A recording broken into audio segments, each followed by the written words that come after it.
Materi kita terakhir untuk bonds payable adalah terkait dengan transaksi obligasi yang diterbitkan di antara dua tanggal bunga. Perusahaan pada umumnya memiliki obligasi dengan bunga yang dibayarkan setahun 2 kali. Sehubungan dengan ini, transaksi penerbitan obligasi sering dilakukan di antara dua tanggal bunga. Untuk ini, ketika penerbitan obligasi, investor obligasi juga akan bayar pihak debitor atau pihak penerbit obligasi dalam bentuk bunga yang terhitung mulai dari tanggal pembayaran bunga terakhir sampai dengan tanggal penerbitan obligasi. Selanjutnya, di 6 bulan berikutnya, ketika pembayaran bunga, investor obligasi akan menerima penuh pembayaran bunga selama 6 bulan.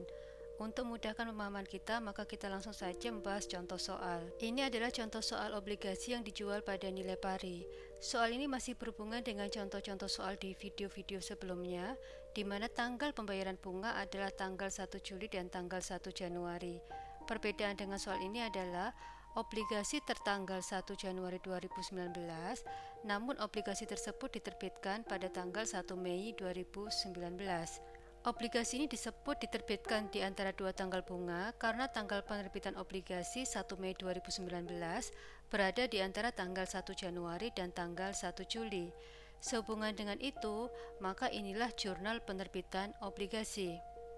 Jadi ketika penerbitan obligasi, debitur atau pihak peminjam tidak hanya menerima nominalnya sebesar 100.000, tetapi juga menerima kas lain sebesar 2.667. Jurnalnya adalah kas pada bonds payable sebesar 100.000 karena ini obligasi diterbitkan pada nilai pari. Kemudian berikutnya ada jurnal lagi di mana pihak penerbit obligasi atau pihak peminjam membuat jurnal kas pada interest expense sebesar 2.667 karena jika perlakuan akuntansi untuk obligasi yang diterbitkan di antara dua tanggal pembayaran bunga, maka pihak investor obligasi akan memberikan pembayaran di awal terkait dengan beban bunga yaitu sebesar 2.667. Perhitungan 2.667 adalah dari nilai pokoknya 100.000 dikalikan dengan rate obligasinya sebesar 8% dikalikan dengan 4/12.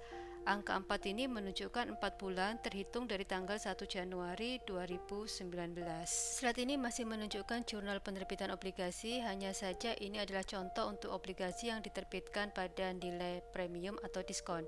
Dalam contoh ini diterbitkan pada nilai premium. Perlakuan akuntansinya sama di mana debitur tidak hanya menerima pokok sebesar 108.039 namun juga menerima kas sebesar 2.667. Jadi, slide ini dan slide sebelumnya sama-sama menunjukkan bahwa investor obligasi atau kreditor membayar tidak hanya pokoknya namun terdapat pembayaran kas lainnya. Kondisi ini bukan berarti bahwa investor rugi, namun ini hanya mencerminkan perlakuan akuntansi saja. Kita akan paham maksud kenapa perlu jurnal ini di slide selanjutnya. Proses selanjutnya adalah perusahaan debitur harus menentukan berapa beban bunga tertanggal mulai dari penerbitan obligasi yaitu tanggal 1 Mei 2019, jadi bukan dari tanggal 1 Januari 2019, sehingga debitur harus menghitung berapa beban bunga untuk 2 bulan. Perhitungannya adalah harga jual atau nilai buku obligasi yang sebesar 108.039 dikalikan dengan bunga efektifnya yaitu 6%. Kemudian dikalikan dengan 2/12. Angka 2 di sini menunjukkan 2 bulan terhitung dari tanggal pembayaran bunga yaitu tanggal 1 Januari 2019 sampai dengan tanggal penerbitan obligasi yaitu tanggal 1 Mei 2019. Maka dari itu kita temukan beban bunga selama 2 bulan adalah sebesar 1.080. Proses berikutnya seperti yang kita lihat di slide ini adalah menghitung berapa jumlah premium yang diamortisasi untuk 2 bulan. Ilustrasi rumus di sini sebenarnya menggambarkan ilustrasi tabel amortisasi yang sudah kita pelajari sebelumnya. Bedanya, yang sekarang ini tanpa tabel, namun perhitungannya sama dengan tabel amortisasi. Oleh sebab itu, kita mulai perhitungan dari berapa jumlah bunga yang harus kita bayarkan pada tanggal pembayaran bunga pertama yaitu tanggal 1 Juli 2019. Ini bukan 2015 tapi 19.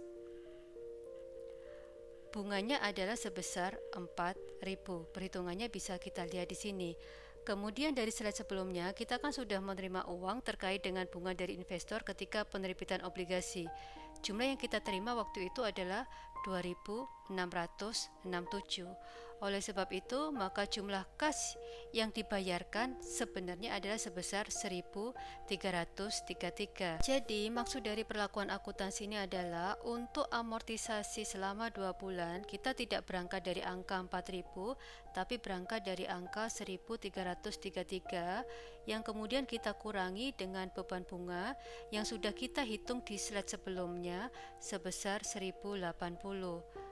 Oleh karena itu, nilai amortisasi premium untuk 2 bulan adalah sebesar 253. Jurnal yang kita buat bisa kita lihat di slide ini untuk transaksi pembayaran bunga tanggal 1 Juli 2019.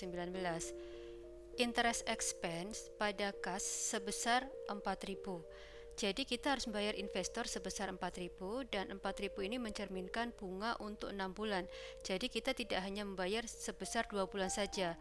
Hal inilah yang saya maksudkan tadi bahwa ketika penerbitan obligasi, investor membayar sebesar pokok pinjaman dan juga ada tambahan untuk mewakili beban bunga. Investor obligasi akan menerima pengembalian uang itu ketika di tanggal 1 Juli 2019.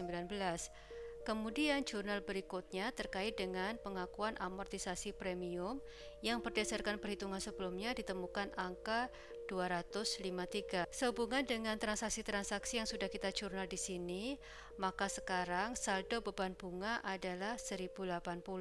Materi kita terkait dengan hutang obligasi sudah selesai. Selanjutnya kita akan membahas long term notes payable.